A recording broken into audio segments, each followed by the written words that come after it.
예. 아, 왜 자꾸 넘어가? 제가 자꾸 누르는구나. 예, 이게 시간이 걸리는구나. 다시 인사하세요. 안녕하세요. 그럼 답을 하세요. 안녕합니까? 안녕합니까? 안녕합니까? 그래, 만나면 안녕하세요. 안녕합니까? 안녕이라는 단어가 무슨 뜻인지 못 찾아봤습니다. 안녕. 그럼 안녕하십니까? 안녕하세요. 안녕하세요, 진짜. 안녕하십니까? 우리 삶이 안녕하다는 말은 큰 걱정 없이, 큰 괴로움 없이, 뭐 그럭저럭 큰 풍파 없이 오늘도 이렇게 살아가는 평안한 삶을 말할 겁니다. 저는 진짜로 여러분들 모두가 안녕하기를 축복합니다. 영육간에 여러분 안녕하십시오. 안녕하십시오. 자, 우리 몸은 안녕한데 우리의 영적인 안녕은 여러분 어떻습니까? 여러분 영적인 여러분 영혼도 안녕하십니까? 안녕하세요. 교회 목회자로서 우리 성도들을 바라보고 교회 공동체를 바라볼 때에 진짜 감사하고 바라는 것은 영적인 안녕이 있는 것입니다. 교회 오면 저 사람 또 어떻게 보지? 또 어떤 얼굴로 어떻게 또 하는 말을 어떻게 듣지? 이런 부담이 있으면 설교자인 저도 교회 오기 싫어요. 하나님 꼭 교회 가야 됩니까? 안 가면 안 됩니까? 그런 마음 혹 들 수도 있습니다. 우리 마음에 안녕이 없고 평안이 없으면 정말 힘겹잖아요. 교회 모든 지도자, 저를 비롯한 우리 교회 사역하시는 세 분의 장로님들, 또 우리 근사님, 우리 집사님들, 교회의 이 안녕이, 평안이 제일 좋습니다. 제일 중요합니다. 여러분 가정의 부모님들, 엄마, 아빠, 자녀들도 마찬가지로 소위 말해서 집구석이 평안 안 하면 집에 들어가고 싶어요? 안 들어가고 싶어요? 들어가기 싫어요. 가능한 늦게 들어가려고 하는 그런 마음들이 있습니다. 교회 공동체가 안녕하다는 것, 이건 굉장히 중요한 일입니다. 하나님께서는 교회의 지도자들을 세우셨습니다. 저 같은 목사와 장로님들을 세우셨습니다. 그 교회의 각 기관의 지도자들을 세우셨습니다. 왜 하나님이 교회에 천사를 파송하시고 직접 강림하셔서 교회를 지도해 가시면 교회가 얼마나 평안하고 끽소리 못하고 좋겠습니까? 실수를 합니까? 뭐 흠잡을 때가 있겠습니까? 얼마나 완벽하겠습니까? 얼마나 완벽하겠습니까? 그런데 하나님은 천사를 파송 안 시키고 교회 목사와 장로와 교회 지도자들을 교회에 세워주셨습니다. 그리고 희한하게 그런 문제 많고 약한 많은 그 사람 지도자들을 세워놓고 교회의 안녕과 평안을 잘 돌보라고 그 일을 책임을 맡겨주셨습니다. 이 구절 말씀을 여러분 기억하실 겁니다. 이 구절의 말씀은 바울이 이제 거의 마지막 생에 저 로마로 가는 길에 밀레도 항구에서 에베소에 있는 교회 장로들을 이 항구에 급히 오라고 부릅니다. 에베소의 교회 장로들을 불러서 이 밀레도 항구에서 그들과 마지막 인사를 하면서 그들에게 당부한 말입니다. 읽어볼까요? 시작. 여러분은 자기를 위하여 또는 온 양떼를 위하여 삼가라. 성령이 그들 가운데 여러분을 감독자로 삼고 하나님이 자기 피로 사신 교회를 보살피게 하셨느니라. 이 말씀은 우리가 꼭 기억해야 될 중요한 말씀입니다. 왜 성령님이 직접 안 하시고 천사를 파송시켜 안 하시고 성령님께서 여러분을 감독자로, 우리 식으로 이야기하면 교회 지도자로, 목사와 장로로, 또 교회에 섬기는 지도자로 이렇게 삼으셨다. 하나님의 역사는 분명합니다. 천사를 통해서 일하지 않으시고 하나님 지금도 우리 곁에 있는 사람 지도자들을 통하여 세우시고 감독자로 삼고 하나님이 자기의 교회를 맡기시고 이끌어 가기를 원하십니다.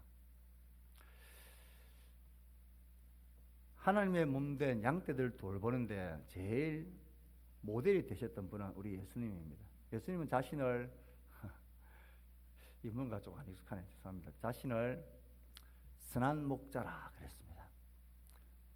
양떼를 위하여 무엇을 버리는 자가 선한 목자라고요? 자기의 목숨을 버리는 선한 목자라. 그래서 교회의 지도자들, 교회의 감독자로 삼은 자들을 그 본이 보여주셨습니다. 그런데 이 선한 목자와 반대되는 목자가 하나 나오죠. 무슨 목자입니까? 사꾼 목자. 저 사꾼 목자가 있다는 말은 교회 역사 가운데 교회에 사꾼 지도자가 있단 말입니까? 없단 말입니까? 자신 있게 답을 하시군요. 있단 말입니까? 없단 말입니까? 있다는 말이죠. 있으니까 사꾼이 등장하는 거 아닙니까? 없는데 사꾼이라는 단어가 등장할 리가 없습니다. 선한 목자라. 그래서 하나 예수님의 선한 목자인 주님을 따라서 교회를 돌보고 섬기는 일을 교회 모든 지도자들이 해야 합니다. 교회 성도들이 해야 합니다. 그 반대의 모습은 사꾼 목자입니다. 여러분, 사꾼 목자는 어떤 목자입니까? 사꾼 목자는 이리 때 들어오면 그 양떼를 어떻게 해요? 버리고 나사를 하고 도망가는, 이게 사꾼 목자입니다. 그 양이 자기 양이 아니기 때문에 그렇습니다. 그래서 저는 늘 이 말씀을 볼 때마다 나는 사꾼 목자는 아니다.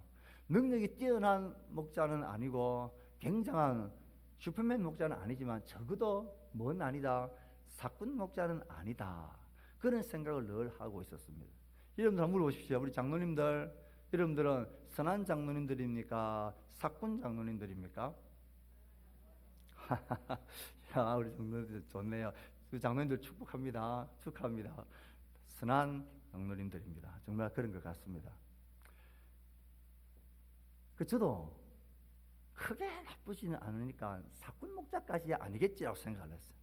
그런데 어느 날 말씀을 읽고 묵상하는데 사꾼 목자라는 것을 다시 생각하게 되었어요.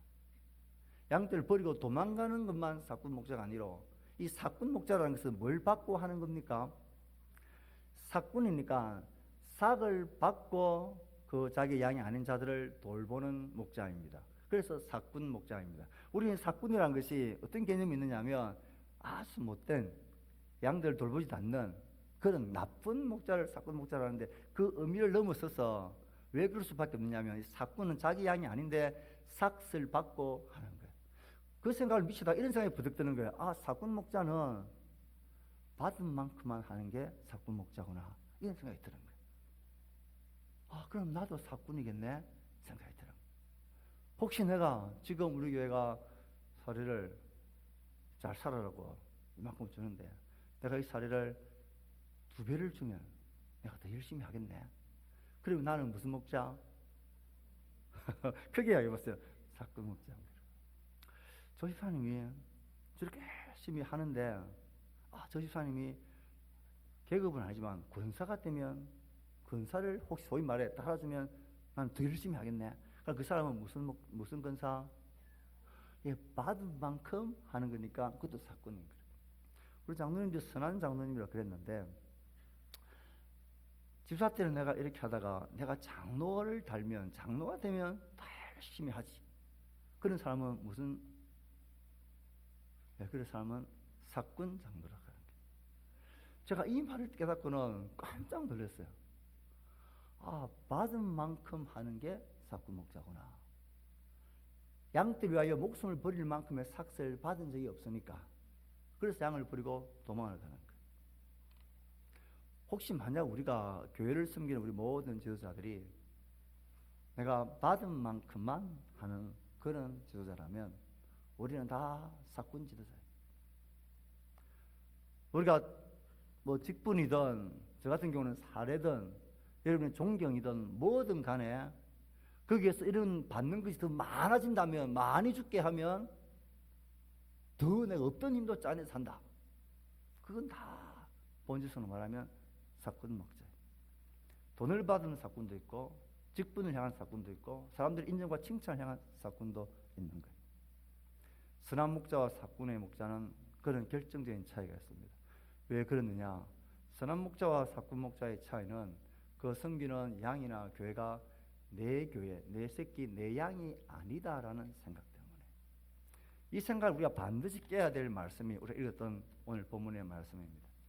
성령이 그들 가운데 여러분을 감독자로 삼고 하나님이 어떻게 하신 교회를 보살피게 하였다고요?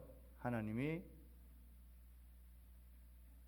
다시 시작. 하나님이 자기 피로 사신 교회를 보살피게 하셨습니다. 저는 교회에 대한 하나님의 많은 표현 중에 이 표현보다 강렬한, 우리가 잊어서는 안 될 표현이 없다고 생각합니다. 우리가 있는 속해 있는 이 교회 공동체는 어떤 공동체로 세워졌느냐? 하나님이 자기 피로 사신 교회입니다. 하나님의 생명이 있는 교회고 하나님이 자기와 바꾼 교회입니다. 자, 따라합시다. 하나님이 자기 피로 사신 교회. 이 사람한테 이야기했어요. 야, 하나님이 자기 피로 사신 교회래. 시작. 진짜가. 대답하세요. 교회가 시시해 보이고 교회를 함부로 대하고 그런 성도들을 보면 저는 그런 성도들의 신앙을 진짜 신앙으로 안 봐요. 그가 어떤 경험을 하고 어떤 놀라운 봉사를 하고 어떤 대단한 영적 능력이 있어도 저는 몸된 교회를 함부로 대하는 사람은 저는 그 신앙을 바른 신앙으로 안 봐요. 교회는 하나님이 자기 피로 사신 교회입니다. 우리 교회 공동체는 하나님이 자기 피로 사신 교회입니다. 그리고 교회를 어떻게 대하느냐, 지금 내가 속해 있는 교회를 어떤 마음으로 대하느냐 하는 것은 하나님을 내가 어떻게 대하느냐와 직결되어져 있습니다. 하나님이 자기 피로 사신 교회를 함부로 가볍게 우습게 여기면서 하나님을 존중한다는 것은 제가 볼 땐 그건 다 거짓말이에요. 거짓말이 아니면 스스로가 속고 있고 착각하고 있고 자기가 신앙이 좋다라고 오해하고 있는 거예요. 하나님이 자기 피로 사신 교회입니다.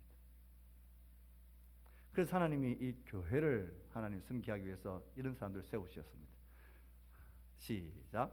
그가 어떤 사람은 사도로, 어떤 사람은 선지자로, 어떤 사람은 복음 전하는 자로, 어떤 사람은 교사와 교사로 삼으셨으니. 자, 에베소에서 바울은 하나님이 그의 피값 주고 사신 교회를 보살피기 위해서 하나님 이런 역할을 하는 사람들을 먼저 세우셨다 합니다. 이걸 보십시오. 사도, 선지자, 복음 전하는 자, 목사, 교사. 장로는 없네. 목사 안에 장로가 포함되어 있는 겁니다. 이 사역들은 다 공통점이 있습니다. 하나님의 말씀의 사역을 한다라는 공통점이 있습니다. 그러면 하나님은 그의 몸 피값 주고 사신 교회를 그의 말씀의 사역자를 통하여서 그 교회를 돌보아 가신다. 이렇게 하는 목적이 12절에 나와 있죠. 시작. 이는 성도를 온전하게 하여 봉사 일을 하게 하며 그리스도의 몸을 세우려 하심이라. 예. 하나님 교회를 양육하고 돌보는 이 일을 지도자들, 개인들, 소수의 사람들에게만 맡겨주신 게 아니라 그 지도자들이 말씀의 양육을 잘 통하여서 이제는 성도들이 서로 성도들을 온전하게 해서 성도들이 봉사일을 하게 하며 그리스도의 몸을 함께 세워가는 일을 함께 하도록 했습니다. 이것을 늘 강조했는데요. 종으로 섬기는 공동체인 교회는 한 사람의 소수의 특별한 사람들이 헌신으로 되는 게 아니라 교회는 모든 사람들이 함께 하는 것입니다. 읽어봅시다. 시작. 지식이 차서 능히 서로 권하는 자로 모든 죄로 피차 가르치며 권면하고 피차 군면하고 피차 덕을 세우기 위해 너희를 하는 것 같이 초대교회 때부터 피차 군면하고 피차 덕을 세우고 피차 가르치는 일들을 해 나갑니다.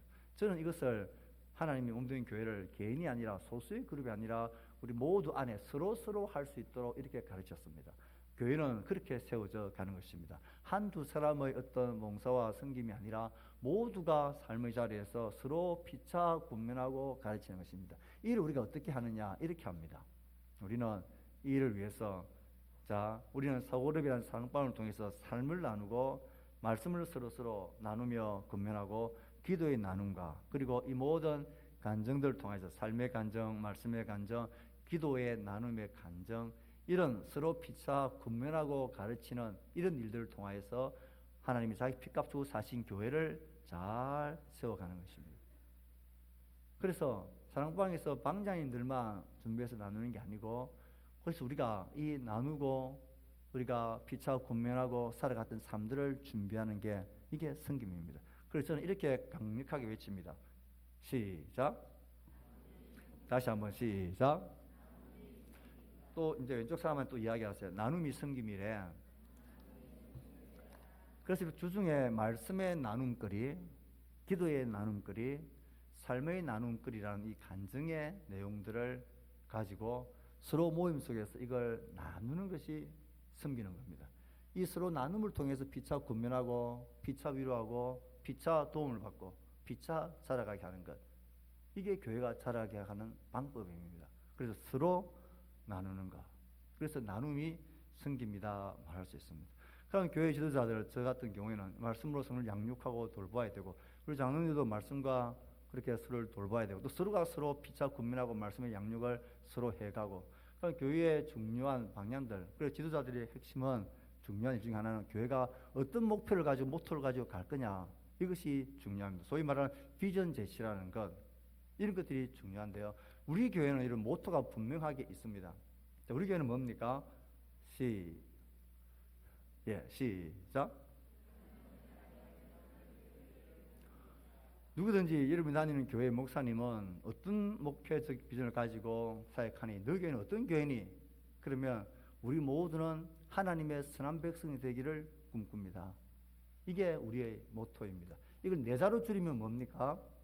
선민창조. 하나님 앞에서 우리는 각자가 선한 하나님의 백성이 된다. 이게 우리 교회의 모토입니다. 그래서 우리는 하나님의 선한 백성이 되기를 꿈꿉니다. 이렇게 우리는 외칩니다. 그래서 우리 주보 앞면에 보면 이런 디자인된 우리의 모토와 함께 설명이 이렇게 있습니다.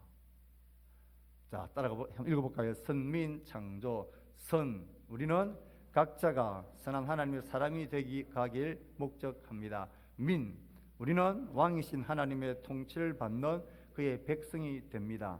창조, 우리는 이것이 하나님의 새 창조의 역사로만 되는 줄 믿으며 성령님의 역사를 사모합니다. 선민, 개인적으로 하나님의 선한 착한 성도가 되는 겁니다. 민은 공동체입니다. 혼자서 백성이 될 수는 없습니다. 이런 착한 선한 사람들이 모여서 하나님의 백성, 그리고 공동체를 만들어가는 거예요. 우리 공동체의 왕은 하나님이고, 우리는 공동체로서 백성으로서 왕의 통치를 잘 받아간다. 이게 핵심입니다. 그리고 이 일은 창조되는 하나님의 역사로만 가능하지 우리의 어떤 노력으로 되는 게 아니다. 그래서 이 역사가 우리 가운데 이루어지게 우리는 기도하고 애쓰고 말씀에 순종한 일에 힘쓴다. 그래서 우리 교회는 매일매일 성경을 가지고 각자가 하나님의 선한 백성으로 큐티하는 생활을 굉장히 강조합니다. 여러분들이 잘하나 못하나 저는 끝까지 덜덜 볶아서라도 여러분들이 그렇게 하도록 만들고 싶어요. 이게 우리가 모여있는 목적이기 때문에 그렇습니다. 그래서 개인적인 말씀 묵상하는 훈련과 관심들을 포기해서는 안 됩니다. 그리고 함께 모여서 함께 서로 피차 고민하고 피차 삶을 나누는 백성이 되어가는 이 공동체를 우리가 서야 합니다. 그리고 이 모든 일은 성령 하나님의 역사와 창조의 능력으로만 가능하다. 이걸 우리는 믿습니다. 그리고 마지막으로 우리가 선한 하나님의 백성이 되어가야 할 영역들이 있습니다. 야, 오늘 정말 이거 갈피를 못 잡네요. 자, 우리가 하나님의 선한 백성이 되어가기에 영역들이 이렇습니다. 읽어봅니다. 시작. 개인의 인격적인 성품과 삶의 태도로, 가정에서 하나님의 원래 의도하신 남편과 아버지, 아내와 어머니, 자녀의 모습으로, 이웃과 일터에서는 좋은 이웃과 직장인으로, 교회에서는 예배자로, 섬기는 자로, 함께하는 자의 모습으로 우리는 하나님의 선한 백성이 되어가기를 꿈꾸는 것입니다. 우리가 하나님의 선한 백성이 되어가야 할 이 꿈과 방향들을 다시 마음에 새기십시오. 개인, 그리고 나서 가정, 그리고 이웃과 일터, 그리고 교회입니다. 이 순서가 거꾸로 되면 곤란합니다. 교회에서는 열심히 모든 걸 다 하는데 개인적으로나 가정에서, 이웃과 일터에서 좋은 소리를 듣지 못하는 사람도라면 그건 하나님의 선한 백성이라 할 수 없습니다. 개인과 가정, 그리고 이웃, 교회, 이것이 우리가 하나님의 선한 백성이 되어가야 할 중요한 우리의 모토입니다. 이건 교회 요람에 앞에 보면 우리 다 나와 있고 교회 홈페이지 가도 있습니다. 그래서 우리 교회가 오늘 피차 서로 권면하며 가르쳤던 이 일들을 할 때에 우리는 하나님의 선한 백성이 되기를 꿈꾼다. 선민 창조, 그리고 개인, 가정, 이웃과 일터, 그리고 교회 공동체에서 하나님의 말씀의 통치를 받는 교회의 백성이 된다. 이를 위해서 우리가 서로 애쓰고 나누고 힘쓰는 우리 공동체 되어가기를 주의 이름으로 축복합니다. 기도하겠습니다. 하나님 고맙습니다. 오늘 오전 시간 오후 시간 함께 하나님을 감격하며